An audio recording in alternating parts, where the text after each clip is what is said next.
Да, фантастика. Надеюсь, вам не надо рассказывать о проекте БукТВ. Но если вы еще не в курсе нашей идеи, ссылку на видеоописание вы сможете найти внизу.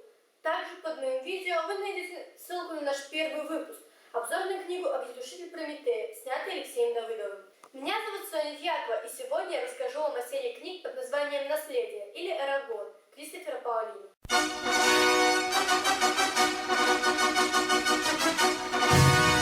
Фантастическая тетралогия «Наследие» состоит из 4 книг. Первая книга называется «Эрагон». В этой книге автор рассказывает нам о жизни мира, в котором когда-то правили драконьи всадники, а сейчас правит злой и жадный король, бывший всадник Гальбаторикс. В волшебных лесах родной Алагезии мальчик по имени Эрагон находит удивительной красоты голубой камень. Он собирается его продать, чтобы помочь своей семье пережить зиму. Однако, к его изумлению, камень оказывается яйцом, из которого вылупляется прекраснейший дракон, которого он называет Сапфиром. В одну из ночей жизнь этого обычного мальчишки резко переворачивается. С его семьей жестоко расправляются темные силы, обитающие в королевстве. От старика-сказочника Брома Эрагон узнает о своем особом предназначении. Он всадник драконов. Но об этом знает и коварный король Гальбаторикс, который готов утопить в крови все живое, чтобы оставить в своей власти плененную им Алагезию. Эрагон и Сапфира – последняя надежда королевства против сил зла. В Алагезии остался всего один живой дракон. Это злой черный дракон Гальбаторикса – Шлюкли. Также в королевской сокровищнице издавна хранились 3 драконьих яйца. Это красное, зеленое и голубое яйца. Давным-давно эльфам удалось украсть голубое яйцо, из которого позже и вылупилась Сапфира. Остальным 2 драконам в первой книге вылупиться не суждено. Вторая книга называется «Возвращение».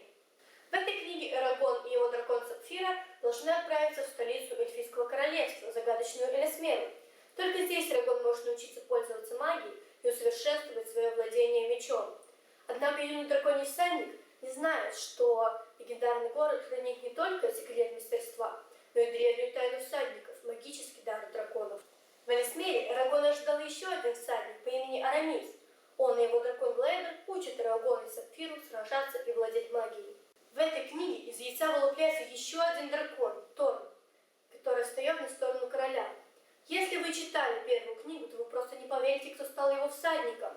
Эта книга интересна резкими поворотами сюжета и неожиданностями. Третья книга называется «Блиссингер», и на ее обложке изображен золотой дракон Глейдер. В переводе с древнего языка «Блиссингер» означает огонь. Это слово не только означает мощное заклинание, но и дало имя мечу Эрагона. В третьей книге тетралогии Кристофера Паолини «Наследие» уже легендарный всадник Эрагон продолжает сражаться с войсками короля, беззаветно служить Алагезии, а также учиться у гномов и эльфов. А в трудные минуты жизни он вспоминает советы своего друга и наставника Брома. Вот только Бром, оказывается, был не просто наставником. Тайну эту до поры до времени хранила от Эрагона даже верная Сапфира. И, наконец, 4-я книга серии, она называется «Наследие». 4-я книга завершает тетралогию Кристофера Паолини о всаднике Эрагоне и его драконе Сапфире. Кровавые сражения принесли героям не только победы, но и горе и разочарование. Между тем, коварный Гальбаторикс мечтает подчинить своей воле Эрагона. Алагезия поднялась на войну, и уже ничто не сможет ее остановить. В последней книге из яйца вылупится последний дракон, Фирнин, и его всадником станет тот, от кого вы больше всего этого ожидали.